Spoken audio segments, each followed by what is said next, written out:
कलकत्ता में अभी जो घटनाएं हुई है, मौला अली में हम लोगों ने देखा पिछले सप्ताह की एक भगवा झंडा बस से जबरदस्ती खुलवाया गया। उसके अगले दिन धर्मतल्ला में हम लोगों ने देखा कि भगवा झंडा जबरदस्ती जो है लगाया गया, मतलब बसों में लगे। इस तरह की घटनाएं क्यों हो रही है? इस पर आप लोगों को क्या क्या राय है?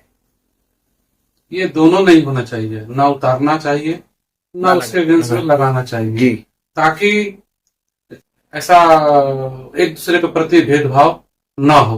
हमारी जो सबसे बड़ी आबादी हमारे सनातन धर्म के मानने वाले लोग हैं, तो कहीं भी गीता में, पुराण में, कहीं ऐसा रामायण में नहीं लिखा हुआ है कि आप अपने पड़ोसी को, अपने भाई को जिसके साथ में रहते हैं उनको मार दो, काट दो, बेवजह किसी को सताओ।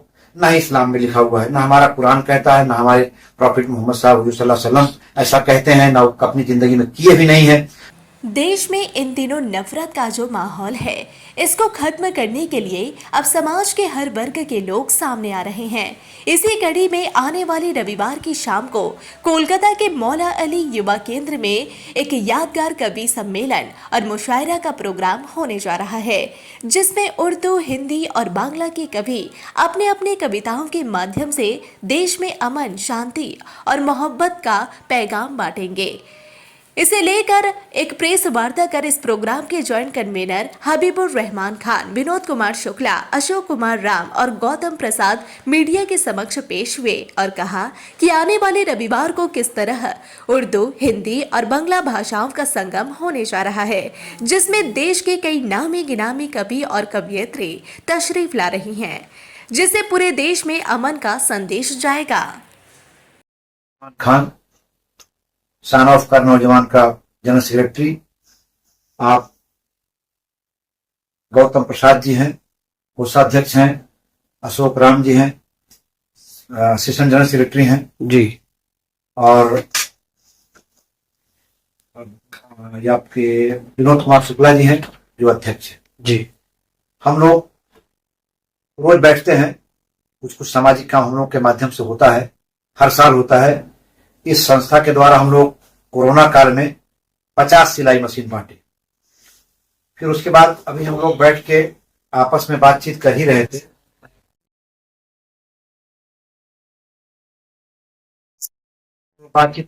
कि देखा समाज में विघटन ज्यादा हो रहा है, तो हम लोग आपस में बैठ करके देखा कि ईद, होली गया, रमजान चल रहा था, तो हम लोग सोचा कि क्यों ना हम लोग ऐसी पहल करें जिससे समाज को आपस में जोड़ने का काम करें।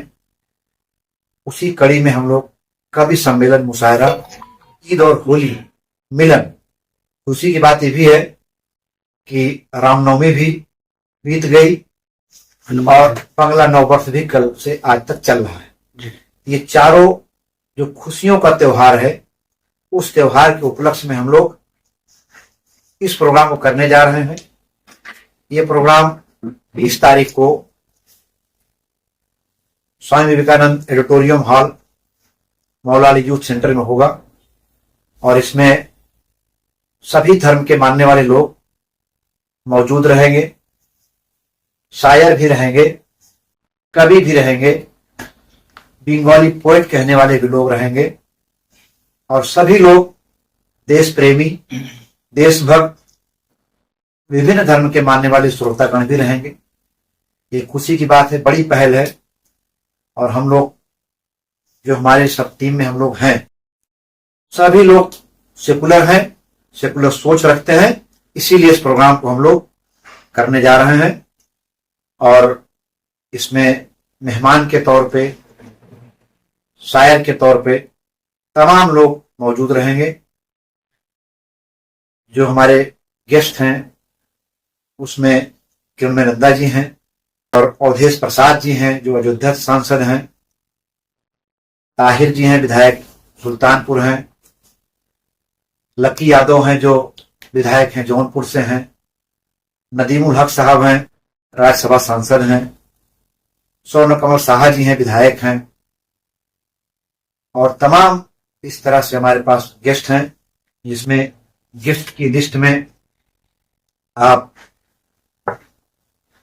विवेक गुप्ता जी हैं, विधायक हैं, विकास यादव जी हैं, विशंभर नेवर जी हैं, मानस भट्टाचार्य जी हैं, एडवोकेट हाई कोर्ट हैं, एम.क्यू. कमर हैं, स्वपन समझदार जी हैं, विजय उपाध्याय हैं, सचिन सिंह जी हैं।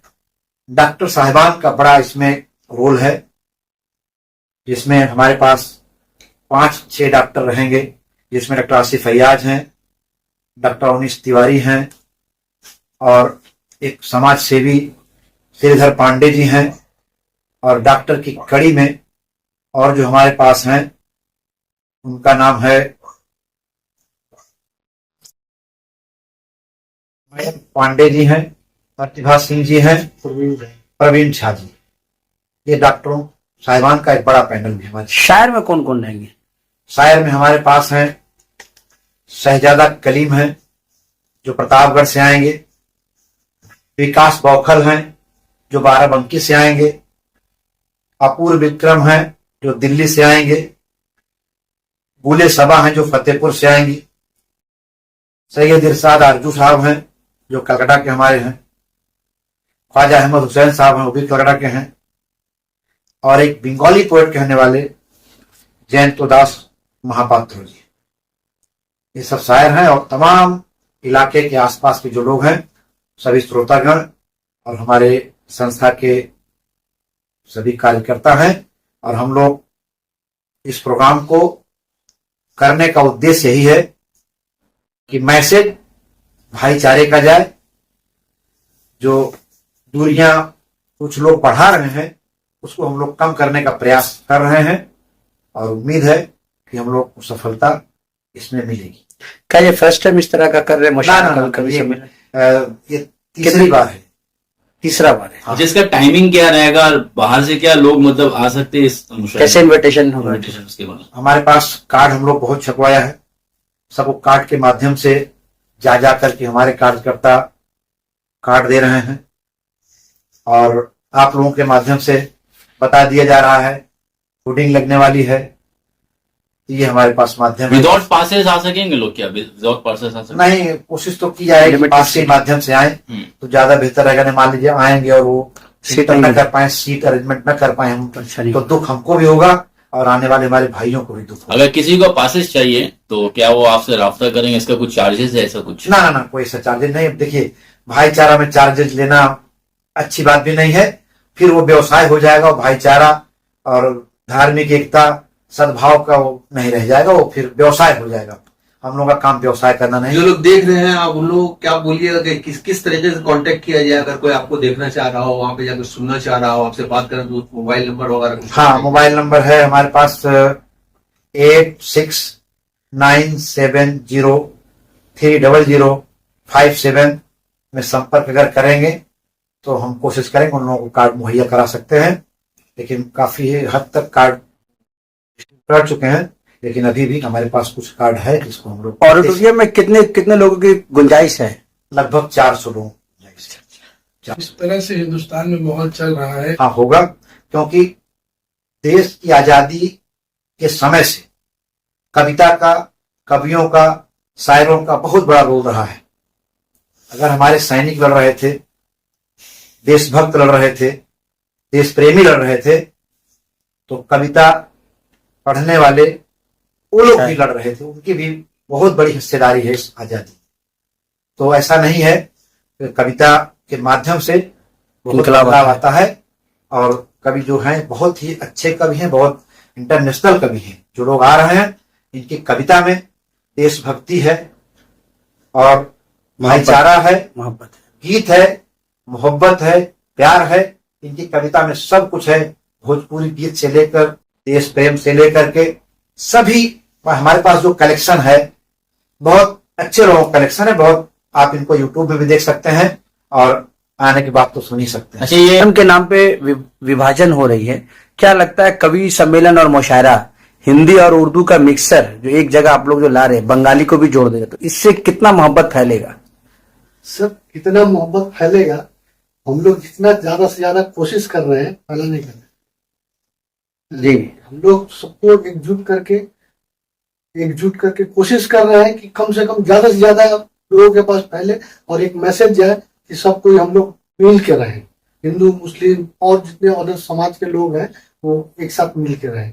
ये हम लोग कोशिश कर रहे हैं। ये हम लोग का छोटा सा कोशिश है। इसका हद तक कहाँ तक जाएगा ये तो आज की परिस्थिति में सभी लोग को मिल करके साथ रहना चाहिए। देश की समाज की उन्नति को भी सोचना चाहिए। भाईचारा का जो बंधुत्व है हमेशा कायम रहना चाहिए। कभी कभी राजनीतिक हिसाब से थोड़ा बहुत होता है अंतर, लेकिन हम लोग को शायरी के माध्यम से, अपने कवि सम्मेलन के माध्यम से एक दूसरे के प्रति समाज को जोड़ने के लिए संदेश देने के लिए काम कर रहे हैं। कलकत्ता में अभी जो घटनाएं हुई है, मौला अली में हम लोगों ने देखा पिछले सप्ताह की एक भगवा झंडा बस से जबरदस्ती खुलवाया गया। उसके अगले दिन धर्मतल्ला में हम लोगों ने देखा कि भगवा झंडा जबरदस्ती मतलब बसों में लगे। इस तरह की घटनाएं क्यों हो रही, इस पर आप लोगों को क्या राय है? ये दोनों नहीं होना चाहिए, ना उतारना चाहिए ना उसके अगेंस्ट में लगाना चाहिए जी, ताकि ऐसा एक दूसरे के प्रति भेदभाव ना हो। निकालना भी गलती है और उसको विरोध में अगला दिन लगाना भी ठीक नहीं है। ये इसको हम अच्छा नहीं मानते। ठीक। मुशायरे में जाना पसंद करते हैं, ऐसे लोगों से आप क्या अपील करेंगे? मेरी अपील होगी कि आप आए, सुने और जो सुन के जाएं उस पर अमल भी करें और अपने साथियों को, अपने आसपास के लोगों को, अपने समाज के लोगों को प्रेरित भी करें कि कविता के माध्यम से देश को जोड़ना होगा। और जिस धर्म के मानने वाले हैं, हमारी जो सबसे बड़ी आबादी हमारे सनातन धर्म के मानने वाले लोग हैं, तो कहीं भी गीता में, पुराण में, कहीं ऐसा रामायण में नहीं लिखा हुआ है कि आप अपने पड़ोसी को, अपने भाई को जिसके साथ में रहते हैं उनको मार दो, काट दो, बेवजह किसी को सताओ।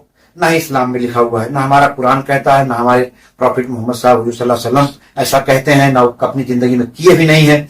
तो हमको इन दोनों धर्म का जो संगम है, इसीलिए हम लोग चाह रहे हैं कि कवि सम्मेलन और मुशायरा, ईद और होली दोनों अपने आप में बड़ा खुशी का संदेश है, बड़ा त्योहार, अच्छा त्योहार है। दोनों में मिठास है, सेवई में मिठास है, गुजिया में मिठास है। तो इस मिठास को कायम रखने के लिए ये माध्यम जरूरी था, क्योंकि हम हर व्यक्ति के पास जा नहीं सकते हैं, अपनी बात कह नहीं सकते हैं। तो कवियों के माध्यम से इस बात को हम देश में, समाज में फैला सकते हैं। हमारी सोच को हमारे कवि कविता के माध्यम से देश को बताएंगे कि गुजिया और सेवई दोनों में मिठास है। दोनों को बरकरार रखना समाज के दोनों धर्म के जो बड़ी आबादी है, हम सब की जिम्मेदारी है। ना ही हिंदू धर्म, सनातन धर्म बुरा है, ना ही इस्लाम धर्म बुरा है, ना बौद्ध, न जैन धर्म, कोई बुरा नहीं होता है। सिर्फ अगर मानने वाले लोग उस धर्म की आड़ में अगर अधर्म का काम करते हैं, बुरा वो है। उस बुराई से हम लोग को बचना है, जिसका माध्यम कविता है, त्योहार है, आपसी भाईचारा है। हमारे इस संगठन में इतना आप देखेंगे, आप लोग अपने माध्यम से इस आवाज को पहुंचाएंगे जनता तक कि स्टेज में एक ऐसा गुलदस्ता सजेगा कि शायद कहीं भी किसी, या तो राजनीतिक दल हो या फिर कोई और सोशल वर्क हो, इस गुलदस्ते में डॉक्टर भी हैं, इंजीनियर भी हैं, पॉलिटिकल लोग भी हैं, सामाजिक लोग भी हैं, धार्मिक लोग भी हैं। सभी लोग का गुलदस्ता, सुनने वालों का भी और कविता पाठ करने वालों का भी, और जो हमारे गेस्ट हैं, चीफ गेस्ट हैं, उनमें सब में बड़ी समानता है। हम लोगों ने बड़ा प्रयास किया। आने वाले लोग बहुत दूर दूर से आ रहे हैं, वो भी यही आपको कहे कि यही संदेश देकर के जाएंगे।